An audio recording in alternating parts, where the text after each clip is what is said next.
ब्रह्मांड की गहराइयों से कुछ ऐसा आता है जो हमारे इमेजिनेशन की सीमाओं को भी पार कर देता है। साल 2025 एक टेलीस्कोप ने आसमान की खामोशी को तोड़ा। एटलास यानी asteroid terrestrial impact blast alert system ने एक अजीब ऑब्जेक्ट डिटेक्ट किया। पहले साइंटिस्ट ने सोचा ये कोई नॉर्मल कॉमेट है, लेकिन कुछ दिनों में साफ हो गया this was not from our solar system. इसका नाम पड़ा 3I एटलास, जिसे पहले AAK PL3Z के नाम से जाना गया था। तीसरा इंटरस्टेलर विजिटर, हमारे सौर मंडल का तीसरा बाहरी मेहमान। पहला था ओumuamua 2017 में, दूसरा बोरिसोव 2019 में, और अब 3I एटलास। लेकिन इस बार कुछ अलग था, क्योंकि इसका पाथ अनबाउंड था, यानी यह किसी भी ग्रेविटेशनल सिस्टम से बंधा नहीं। ये आया और अब हमेशा के लिए चला जाएगा। इमेजिन करो एक ऐसा कॉमेट जो अरबों साल दूर किसी और गैलेक्सी से निकला, कॉस्मिक डस्ट में सफर करता हुआ हमारी सन के पास से बस गुजरने आया है। इसका ट्रेजेक्टरी हाइपरबोलिक है, मतलब ये कभी वापस नहीं लौटेगा, और इसकी स्पीड इतनी तेज कि कोई भी स्पेसक्राफ्ट इसे पकड़ नहीं सकता। लेकिन असली सवाल ये नहीं कि ये क्या है, सवाल ये है क्यों आया है। क्या ये सिर्फ एक बर्फीला पत्थर है या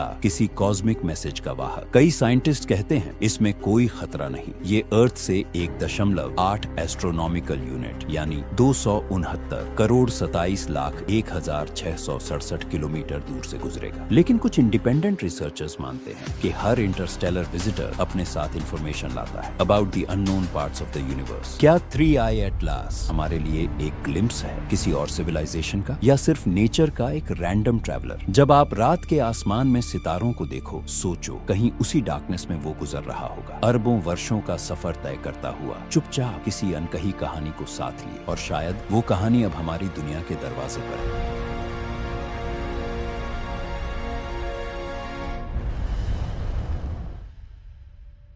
साल 2025 के जुलाई महीने में हवाई द्वीपों के ऊपर स्थित एक ऑटोमेटेड टेलीस्कोप ने एक अनजान सी चमक को रिकॉर्ड किया। एटलास सिस्टम, जो आमतौर पर इनकमिंग एस्ट्रॉइड्स को डिटेक्ट करने के लिए बनाया गया था, उस रात कुछ अजीब कैप्चर कर रहा था। एक फेंट धुंधली सी रेखा जो किसी भी नोन ऑब्जेक्ट से मैच नहीं हो रही थी। सॉफ्टवेयर ने इसे नाम दिया A11 PL3Z। शुरुआती डेटा ने साइंटिस्ट्स को कंफ्यूज कर दिया, क्योंकि इसकी ऑर्बिट ना तो सर्कुलर थी ना एलिप्टिकल, ये हाइपरबोलिक थी, और इसका मतलब था it's not from our solar system. कुछ दिनों बाद इसे आधिकारिक नाम मिला C2025N1 3I एटलस। 3I का मतलब तीसरा इंटरस्टेलर ऑब्जेक्ट। पहले दो विजिटर्स की तरह ये भी किसी दूसरे स्टार सिस्टम से आया था, लेकिन 3I एटलस की सबसे रहस्यमयी बात थी इसका कॉम्पोजिशन और स्पीड। स्पेक्ट्रल एनालिसिस से साइंटिस्ट को पता चला कि इसमें अनयूजुअल मात्रा में अमोनिया, आइस और ऑर्गेनिक कंपाउंड्स हैं, जो हमारे सोलर कॉमेट से अलग है, और इसकी स्पीड करीब 60 किलोमीटर प्रति सेकंड, इतनी तेज कि कोई भी ग्रेविटेशनल पुल इसे रोक नहीं सकती। नासा और ESA के डेटा से साफ हुआ कि ये ऑब्जेक्ट सन के पास से लगभग 1.8 एस्ट्रोनॉमिकल यूनिट यानी 269 करोड़ 27 लाख 61,167 किलोमीटर की दूरी से गुजरेगा। मतलब ये कभी अर्थ के लिए खतरा नहीं बनेगा। पर असली क्यूरियोसिटी यहाँ से शुरू होती है, क्योंकि 3I एटलस के लाइट पैटर्न में कुछ एनोमलीज देखी गई, कुछ पल्सेस जो रेगुलर नहीं थी। कुछ साइंटिस्ट्स ने कहा ये सिर्फ नेचुरल आउटगासिंग है, पर कुछ रिसर्चर्स ने सवाल उठाया, क्या ये एक सिग्नल हो सकता है? क्योंकि इंटरस्टेलर ऑब्जेक्ट्स जब इंटरस्टेलर मीडियम से ट्रैवल करते हैं तो वो कॉस्मिक रेडिएशन के साथ इंटरेक्शन करते हैं, और कभी कभी ये पैटर्न्स रैंडम नहीं लगते। कल्पना करो, अरबों साल पहले किसी और गैलेक्सी में एक सिविलाइजेशन थी जिसने अपनी दुनिया के अंत से पहले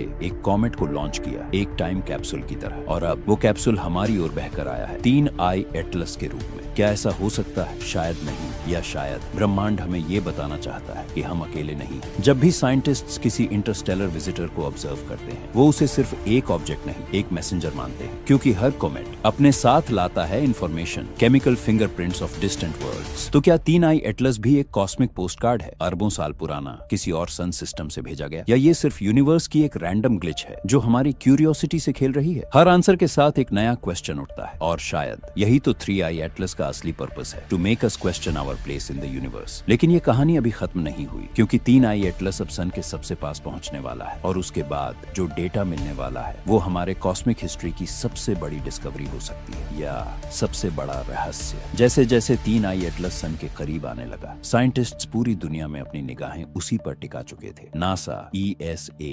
JXA, हर स्पेस एजेंसी अपने इंस्ट्रूमेंट से इसे ऑब्जर्व कर रही थी, क्योंकि ये मोमेंट यूनिक था। एक एलियन ऑब्जेक्ट हमारे स्टार के इतना करीब, ऐसा मौका शायद फिर कभी भी न मिले। लेकिन फिर कुछ ऐसा हुआ जिसकी किसी ने कल्पना भी नहीं की थी। एटीएलएस से आने वाली लाइट में एक सबटिल फ्रीक्वेंसी ड्रिफ्ट डिटेक्ट हुई, एक पेरिडिक फ्लक्चुएशन इतनी परफेक्ट, इतनी प्रिसिस कि वो नेचुरल लग ही नहीं सकती थी। हार्वर्ड के कुछ एस्ट्रोफिजिसिस्ट्स ने इसे स्टडी किया और कहा यह पैटर्न रैंडम नहीं है, ये स्ट्रक्चर्ड है। क्या यूनिवर्स किसी लैंग्वेज में बात कर रहा है? सिग्नल बहुत फेंट था पर उसमें सिमेट्री थी। हर 22 मिनट बाद ब्राइटनेस में एक स्लाइट पल्स आती थी। कुछ रिसर्चर्स ने इसे रोटेशनल वॉबल बताया, लेकिन कुछ का मानना था कि ये पैटर्न इंफॉर्मेशन हो सकता है। किसी ने मजाक में कहा maybe it's the heart beat of a dead star traveller. लेकिन उस मजाक में भी एक डर छिपा था, क्योंकि जो चीज इतने प्रिसाइज इंटरवल्स पर पल्स कर रही थी वो सिर्फ नेचर का एक्सीडेंट नहीं लगती। फिर सन के पास से गुजरते हुए 3 आई एटलस ने अचानक ब्राइटनेस बढ़ा दी, इतनी कि कुछ टेलीस्कोप्स टेम्परेरीली ब्लाइंड हो गए। कुछ सेकंड्स के लिए इंस्ट्रूमेंट्स ने स्टैटिक नॉइज रिकॉर्ड किया और जब डेटा रिकवर हुआ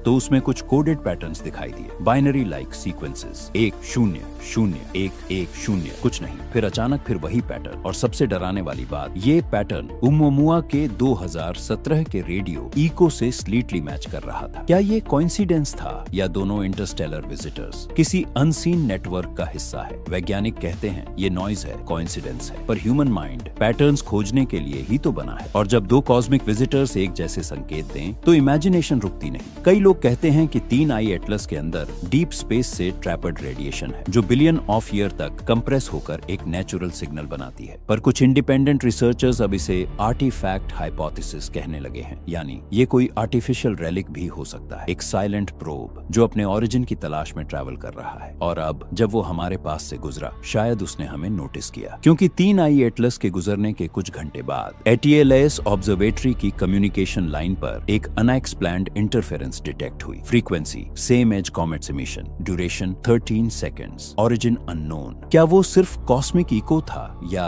किसी ने जवाब दिया शायद 3 आई एटलस सिर्फ एक कॉमेट नहीं, एक मैसेज है जो कहता है वी आर स्टिल हियर। और अब जब वो हमारी सोलर सिस्टम से बाहर निकल रहा है, शायद वो फिर कभी ना लौटे, लेकिन उसके पीछे छोड़ी गई वो कॉस्मिक विस्पर हमेशा गूंजती रहेगी। हर रात जब कोई इंसान आसमान की ओर देखेगा, कहीं ना कहीं वही लाइट फिर ब्लिंक करेगी, क्योंकि ब्रह्मांड सिर्फ स्टोन और गैस का नहीं बल्कि मेमोरी का भी बना है। और शायद 3 आई एटलस उसी मेमोरी का हिस्सा है। 3 आई एटलस अब जा चुका है, धीरे धीरे हमारे सोलर सिस्टम की ग्रेविटी को पीछे छोड़ते हुए वो फिर से उस अंधकार की ओर लौट रहा है जहां से वो आया था। कई ऑब्जर्वेटरीज ने आखिरी बार उसे देखा, एक फेंट डॉट जो हर पासिंग आवर के साथ फीका पड़ता गया। कहीं किसी साइंटिस्ट ने उस डेटा शीट को बंद किया, कहीं किसी टेलीस्कोप ऑपरेटर ने अपनी आईज मॉइस्ट होते हुए कहा इट्स गॉन। लेकिन क्या सच में वो चला गया है? क्योंकि हर बार जब हम आसमान में किसी लाइट को फेड होते देखते हैं, हम सिर्फ एक ऑब्जेक्ट नहीं खोते, हम अपनी क्यूरियोसिटी का एक टुकड़ा भी खो देते हैं। एटलस ने हमें सिर्फ वैज्ञानिक डेटा नहीं दिया, उसने एक सवाल छोड़ दिया, आर वी अलोन और are we being watched? NASA ने अपने आधिकारिक रिपोर्ट्स में कहा 3 I Atlas poses no threat, no message and no anomaly. लेकिन अनऑफिशियल चैनल्स में विस्पर्स थे। कुछ रिसर्चर्स का मानना था कि सन के पास से गुजरते वक्त इसने अपनी ट्रेजेक्ट्री में एक माइक्रोस्कोपिक डिविएशन दिखाई, जैसे किसी ने उसे स्टीयर किया हो। पर वो डिविएशन इतना सटल था